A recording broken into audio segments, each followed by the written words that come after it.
Buenos días a todos. Soy Eduardo Loma Osorio, suboficial de bomberos en Valencia. En primer lugar, agradecer a Javier y a todo su equipo el esfuerzo que han hecho para organizar estas jornadas.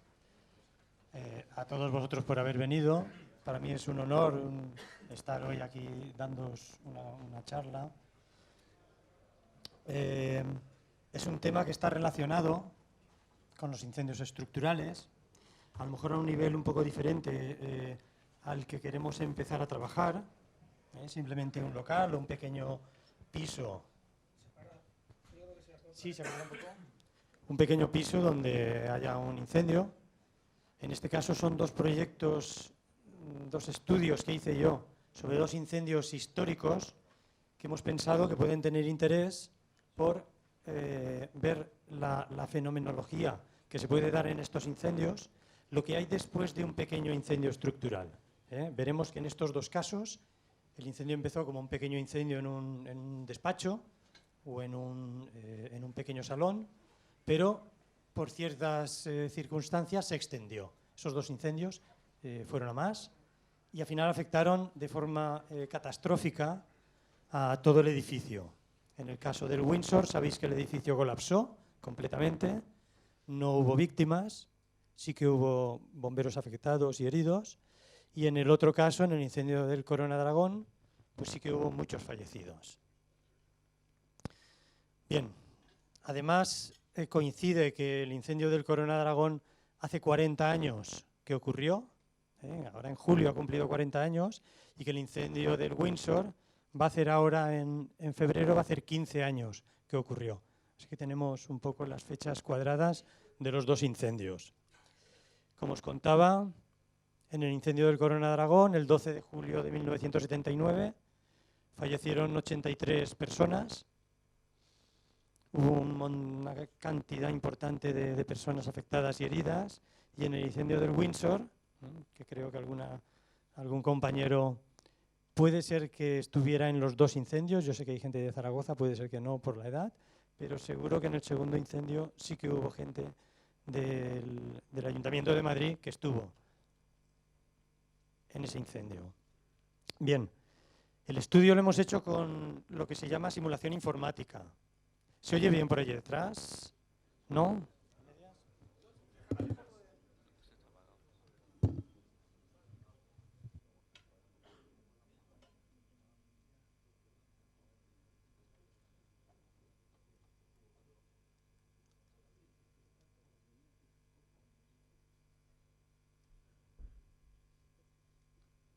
Bueno, nos van a poner este micrófono que yo he notado antes que se oía mejor. Vale, los dos estudios se han hecho con lo que se llama simulación informática de incendios, simulación computacional de incendios. Esto se basa en un programa, en un software americano que se puede descargar libremente. Vale. Que cualquier persona en un ordenador portátil normal puede instalar, puede ejecutar y puede ver los resultados. Desde aquí ya animo yo ya a cualquier bombero, cualquier técnico, a que se lo descargue y empiece a mirarlo, porque vais a ver las posibilidades, las enormes posibilidades que tiene para los técnicos y para los propios bomberos, en muchos sentidos.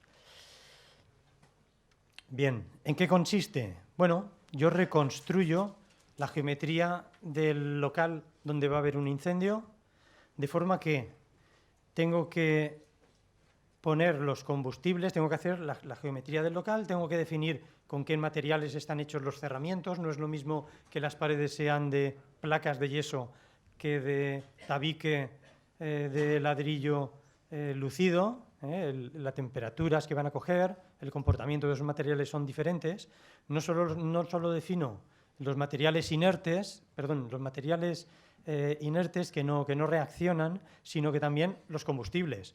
Yo dentro de mi espacio, dentro de mi local, pues coloco los sofás, las mesas, tengo que definir de cada material, de cada elemento que yo meto dentro de mi espacio, de qué materiales está hecho, el calor que tiene de combustión, la temperatura en la que esos materiales empiezan a arder, le defino una cantidad importante de parámetros y luego coloco el fuego, donde yo quiero dentro de ese local, coloco una llama, una generación de calor, y ese calor ya empieza a transmitir calor a los combustibles, reaccionan, empiezan a arder a su vez y el incendio se extiende.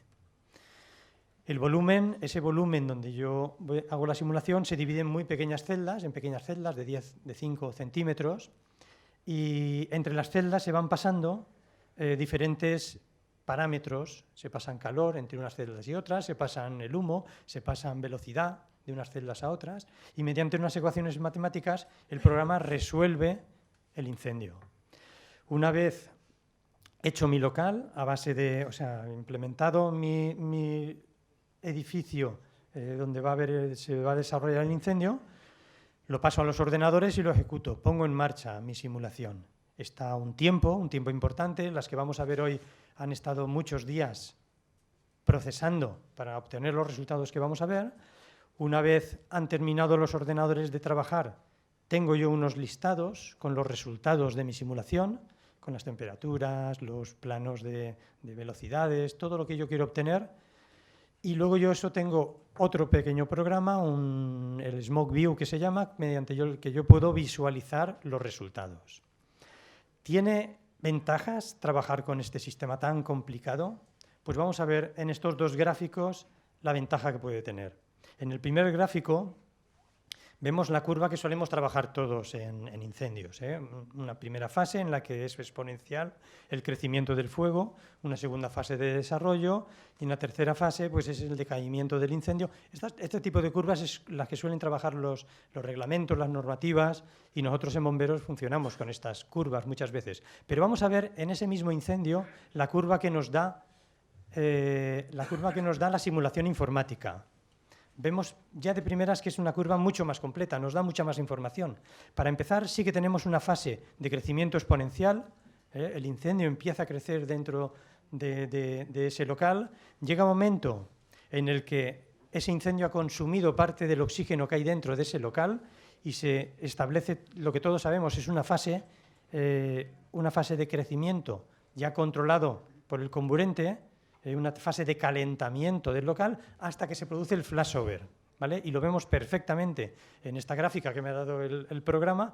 Vemos el flashover, ¿cuándo se produce el flashover? El flashover vemos que es una situación puntual. Una vez producido el flashover ya pasamos a la fase estabilizada del post-flashover, del incendio, totalmente desarrollado en esa habitación, y por último la fase de decaimiento. Está claro que la simulación nos va a aportar mucha más información que los métodos que teníamos hasta ahora. ¿Para qué aplicamos la simulación? Pues bueno, yo personalmente la he aplicado en investigación de incendios, en formación para explicar lo que es la dinámica de los incendios, en el diseño de instalaciones de protección contra incendios en industrias, en empresas, en naves industriales, en hacer auditorías, saber si esa nave está bien diseñada, no está bien diseñada, si tiene medidas de seguridad adecuadas o no.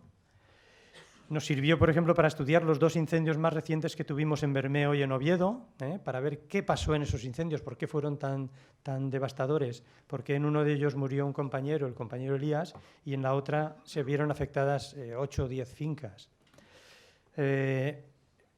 Tuve la ocasión de investigar dos incendios, de facilitar, de colaborar en la investigación de dos incendios, que luego me tocó diseñar la nave que se habían quemado, ¿vale? O sea, que investigué el incendio y luego me pidieron que hiciéramos el diseño de la nave que se habían destruido en Valencia. Yo creo que aquí hay compañeros que estos dos incendios los tuvieron, el incendio de Banac y el incendio de la nave de Fontestat.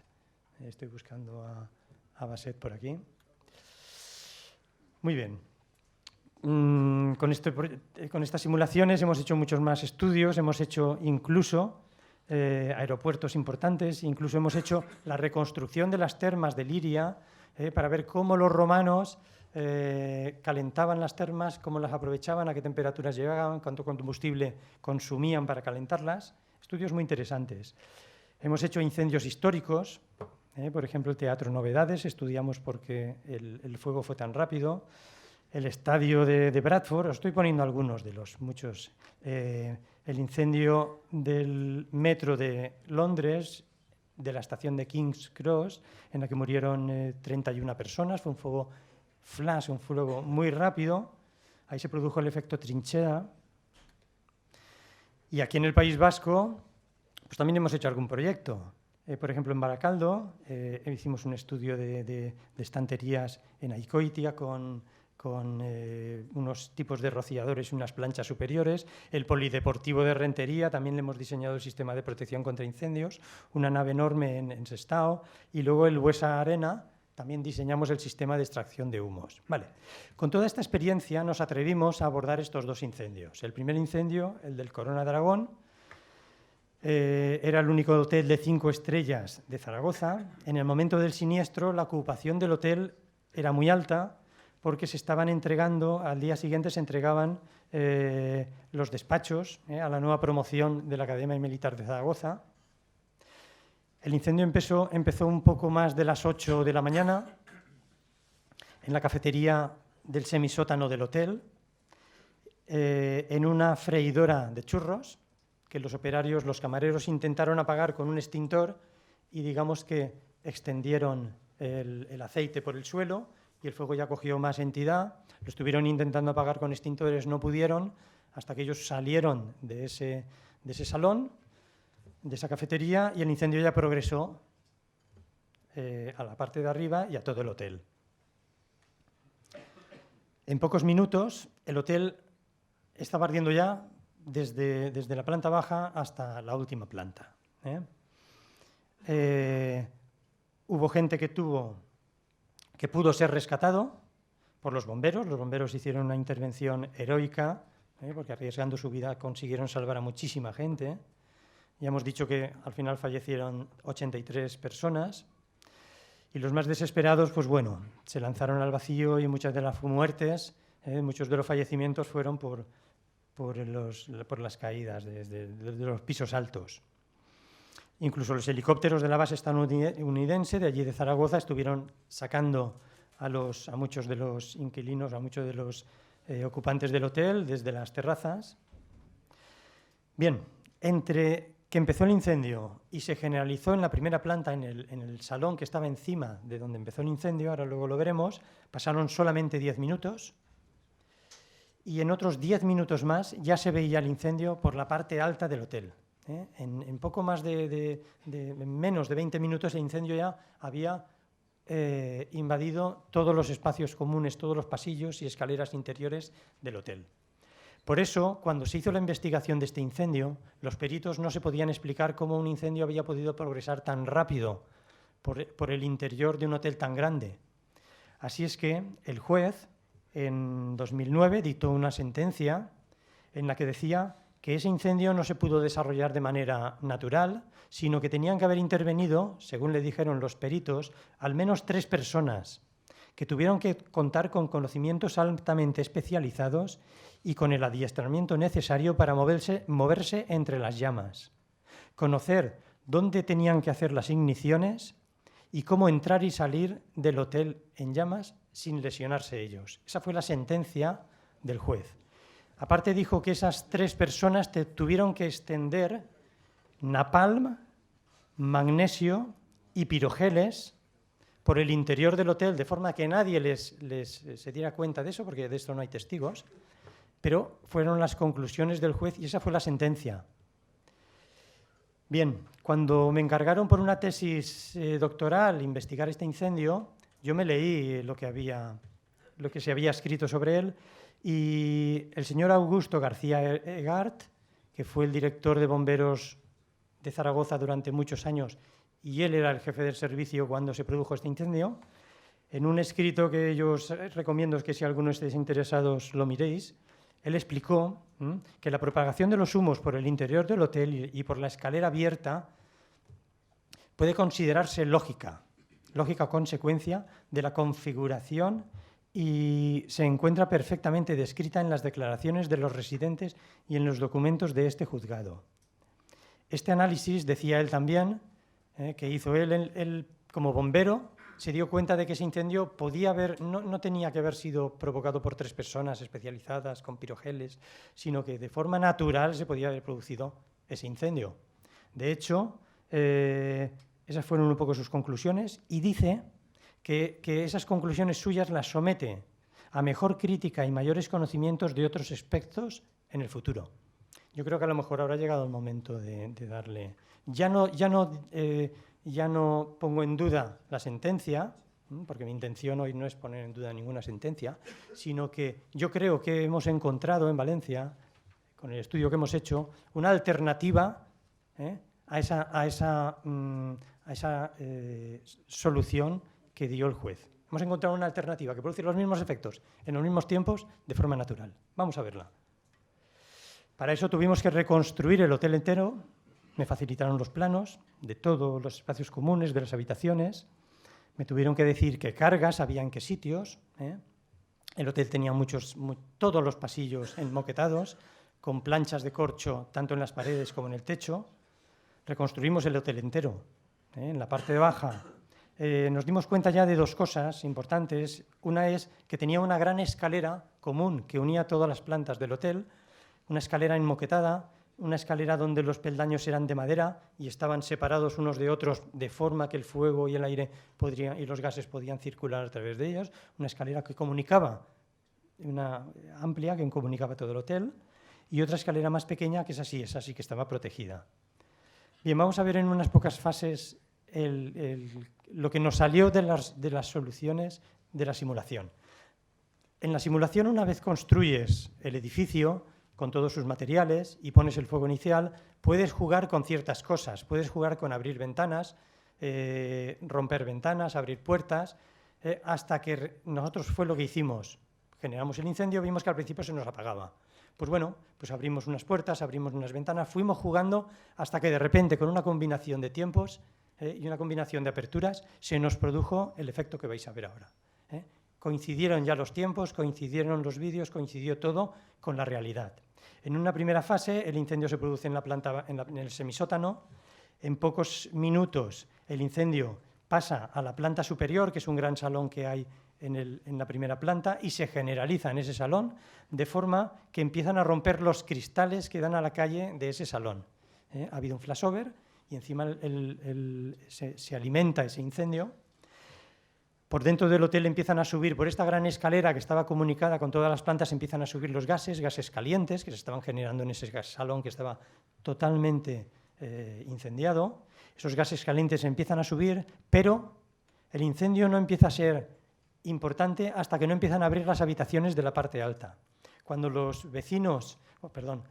ocupantes del hotel empiezan a oír gritos de que había fuego, empiezan a abrir las puertas de sus habitaciones. Intentan salir por la ventana a las terrazas o intentan ventilarse con aire de fuera en las ventanas. Entonces abren una vía de salida a los gases calientes, perdonad un poco que estoy resfriado, a los gases calientes que se habían acumulado en esa gran escalera, de forma que la escalera se pudo convertir en una gran chimenea que hizo que se canalizaran los gases calientes por ahí.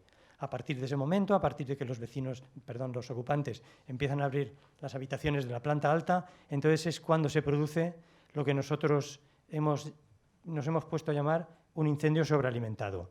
Vamos a verlo. Aquí tenemos un primer incendio en el semisótano. Aquí ya se rompen los cristales del primer salón. Vemos cómo las llamas van hacia la derecha y empiezan a invadir la gran escalera que tenemos.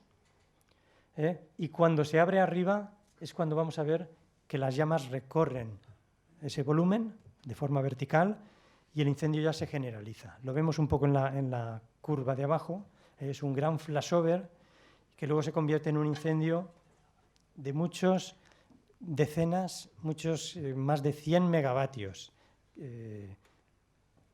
Así es que tenemos 3 fases. En una primera fase el humo iba hacia afuera, en una segunda fase el aire entraba hacia el hotel por las ventanales que se habían roto en la primera planta y en la tercera fase ya se veía el humo en la parte superior.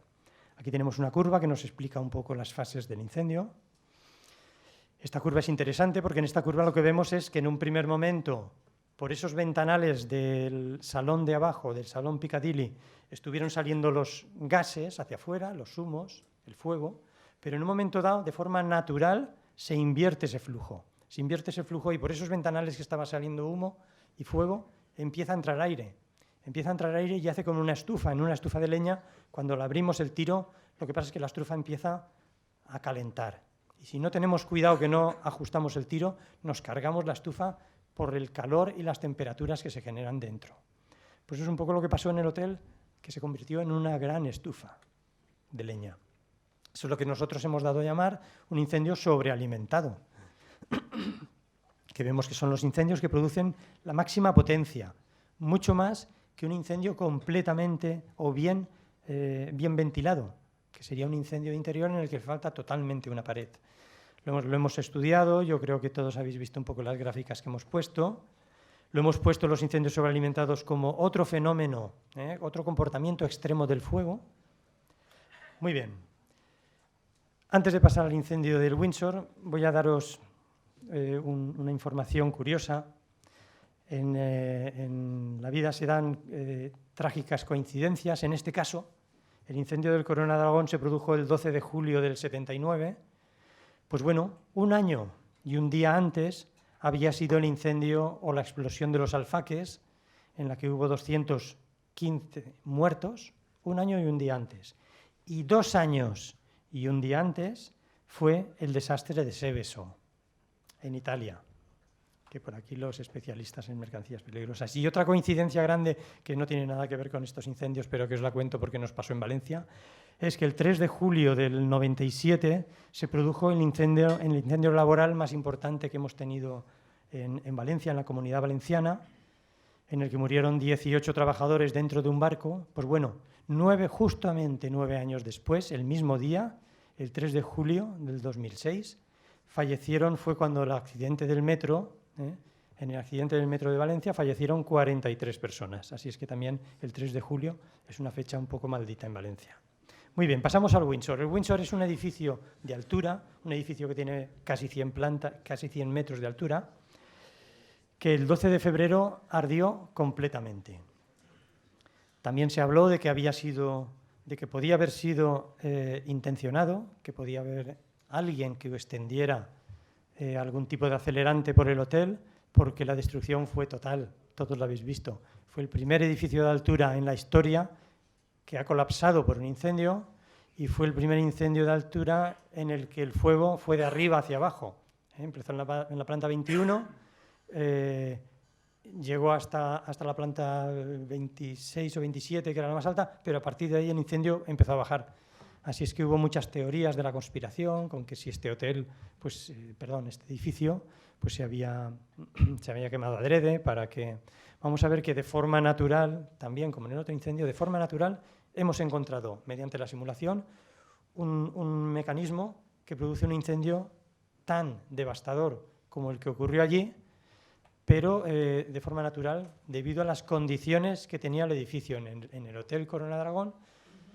Ya hemos visto que cumplía, porque el Hotel Corona de Aragón cumplía toda la normativa de la época en la que se construyó, pero no era suficiente. Luego se reformó, se amplió la normativa de protección contra incendios y se mejoró mucho. Este tipo de incendios yo pienso que ya no pueden volver a ocurrir en los hoteles.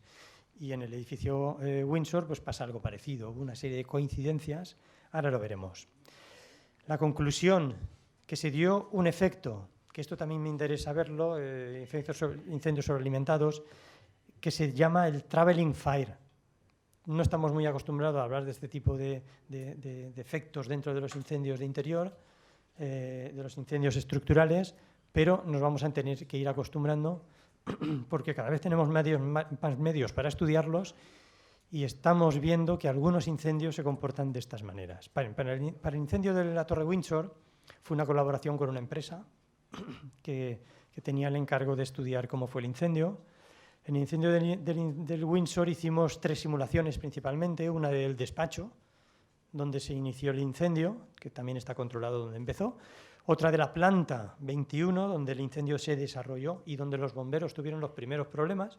Ahora veremos por dónde entraron los bomberos y qué problemas encontraron. Y luego quisimos estudiar el desarrollo vertical de ese incendio y también hicimos pues, otra serie de despachos uno encima del otro para ver cómo el fuego pudo pasar de unos despachos a otros, el desarrollo vertical del incendio. Vamos a ver un pequeño vídeo en el que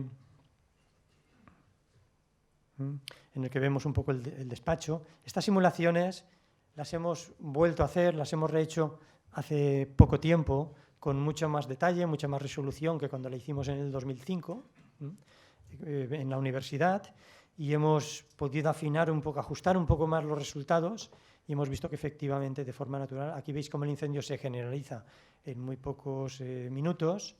Fue muy importante en este incendio el comportamiento de los falsos techos. Si los falsos techos no hubieran colapsado dentro de ese despacho, porque ese despacho era uno de los muchos que había en la planta 21, si dentro de ese despacho el incendio no hubiera colapsado, o sea, el falso techo no hubiera colapsado, dejar de hacer su faena de contención del fuego, el incendio se hubiera quedado en un incendio estructural como los que nosotros en el grupo vamos a intentar dar solución, un despacho incendiado, a lo mejor con la ventana rota, pero que donde nosotros hubiéramos podido, con los caudales y con los tamaños de gota que vamos a aplicar en el resto de incendios, hubiéramos podido apagarlo.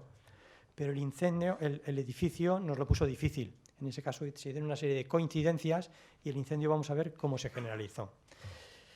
¿Por qué cayó el falso techo? Pues esto en las sentencias que ha habido no se ha explicado, sin embargo nosotros hemos podido ver que el falso techo debió de saltar casi completamente dentro de ese despacho. ¿Por qué saltó el falso techo? Pues bueno, ese despacho estaba ocupado, era un sábado por la noche, había una trabajadora que estaba haciendo un informe económico en ese despacho, entonces se permitía fumar en los despachos, en las oficinas. Dice que apagó la colilla en el cenicero y que justo antes de irse por la puerta, cogió la chaqueta y antes de irse vació el cenicero en una papelera. Declara esta empleada que justo al lado de la papelera había una maleta de estas trolley, donde él ya tenía ropa para hacer viajes y tenía también una serie de sprays, pues de laca y otra serie de cosas, o por lo menos un spray de laca.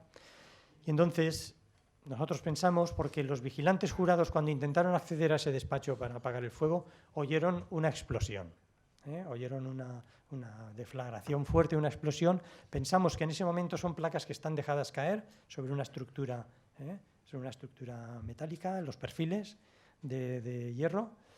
Entonces, todos lo sabéis, un solo spray puede producir un daño importante. Te puede hundir tabiques, te puede romper puertas. En este caso lo que debía hacer es que todas las planchas de fibrosilicato o de yeso del techo saltaran y el incendio se alimentara y pudiera pasar a otros despachos. El falso techo también se comportó de una forma muy peligrosa para los bomberos porque fue colapsando.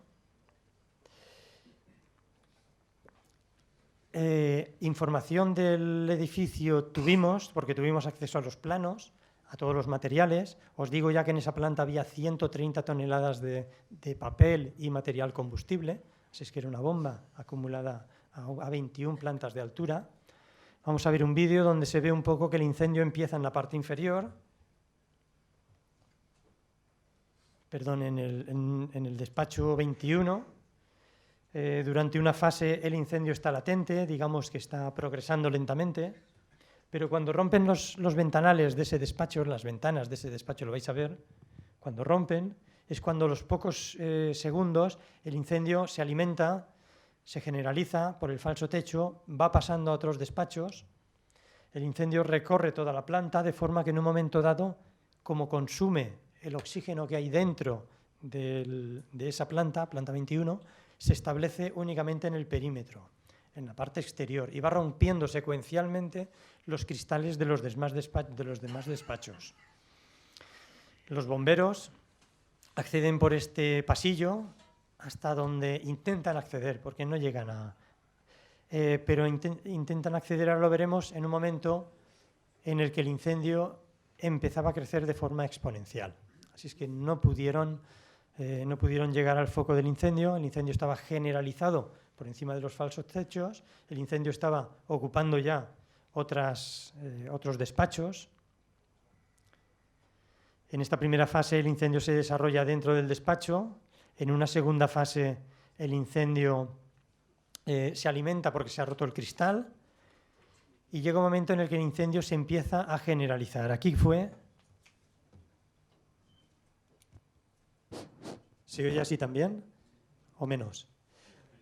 Aquí fue cuando los bomberos intentaron acceder a ese despacho. Fue prácticamente imposible. Tenían las llamas generalizadas por toda esa ala del edificio, pasaban por encima de ellos con una energía muy grande.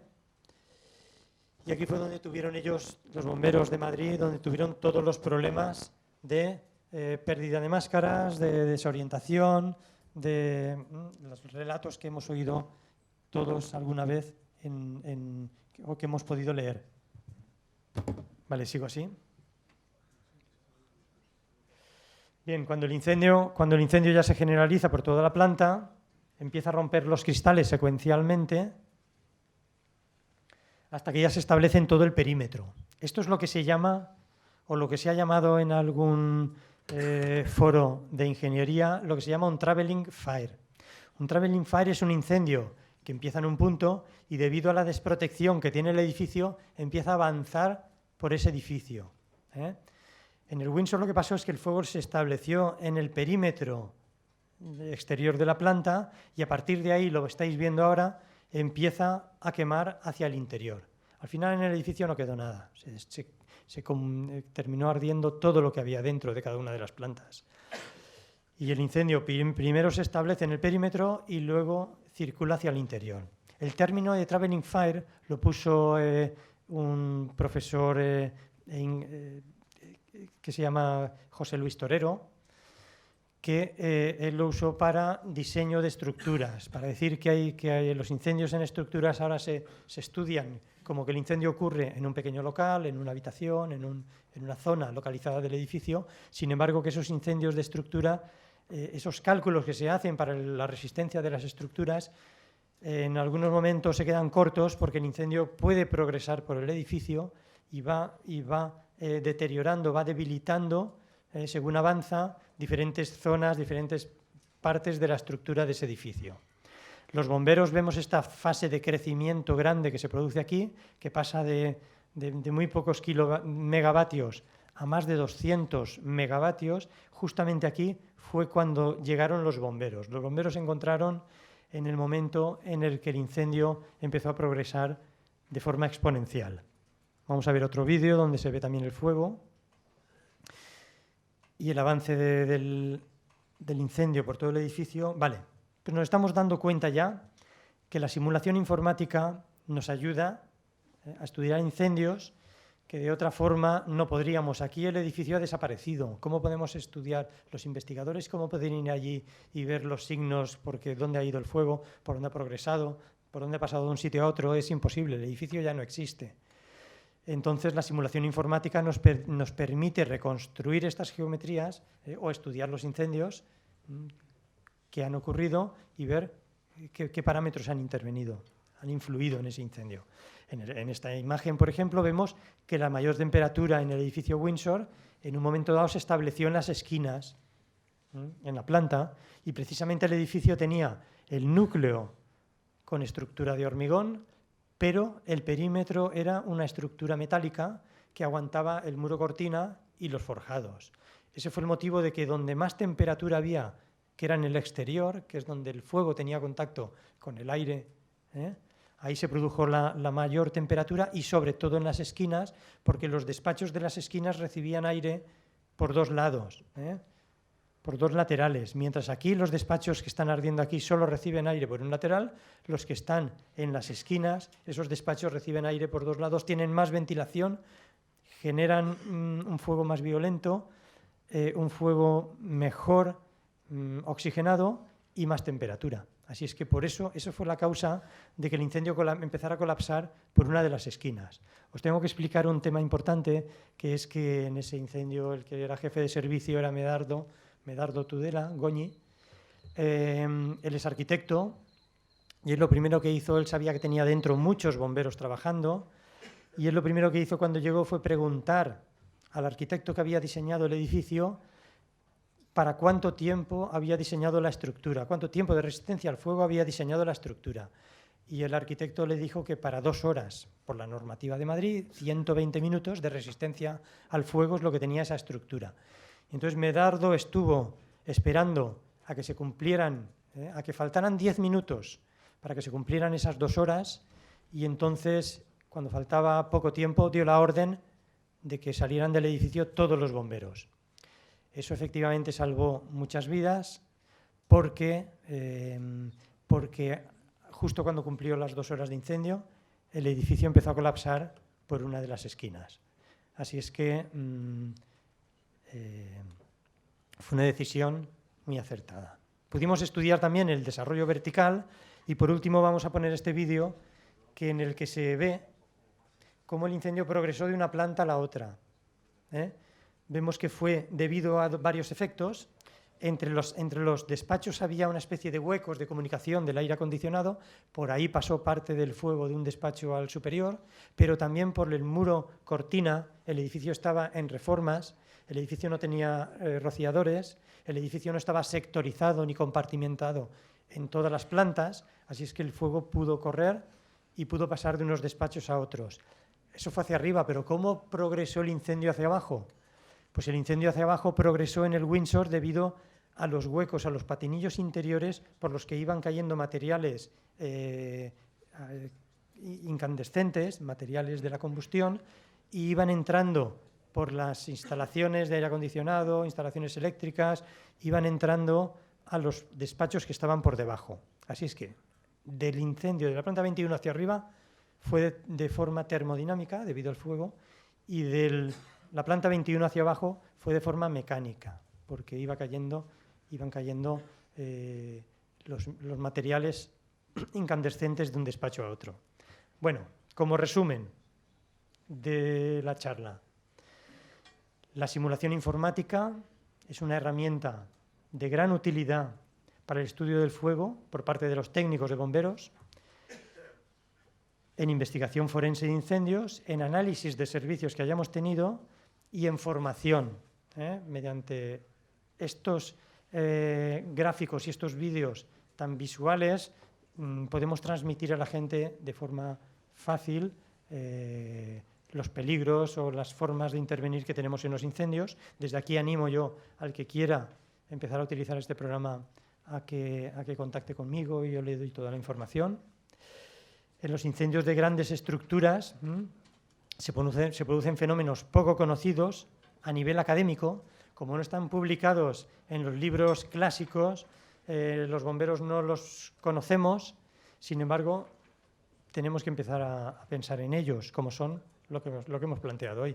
En el incendio de Corona de Aragón, el incendio sobrealimentado, y los traveling fire en el edificio Windsor. En los 2 edificios el fuego pudo progresar debido a que el edificio estaba desprotegido. Todos sabéis que las normativas de protección contra incendios, en un primer lugar, tienen que intentar preservar la vida de las personas que están dentro. En segundo lugar, tienen que preservar los materiales que hay dentro de ese edificio. Tienen que intentar que esos materiales pues, no sufran daños. Luego tienen que intentar que esas estructuras, que esos edificios no colapsen. Pero por último, todas las normativas de protección contra incendios, la última intencionalidad que tienen es mantener las condiciones adecuadas para que los cuerpos de bomberos, que somos el último recurso, podamos trabajar dentro de esos edificios. Así es que los bomberos somos parte de esa normativa cuando fallan todos los demás medios.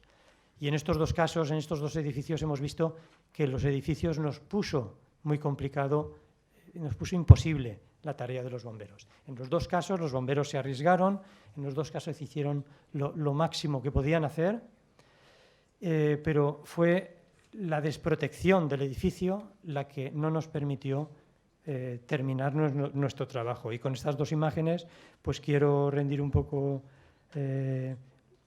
homenaje a los bomberos que estuvieron luchando en esos 2 incendios, que por suerte no falleció ninguno de los dos, pero que muchas veces es que no podemos hacer más. Cuando el edificio nos lo pone complicado, lo único que podemos hacer es pues, que no haya más víctimas. Pues nada, esto es lo que tenía que presentaros hoy.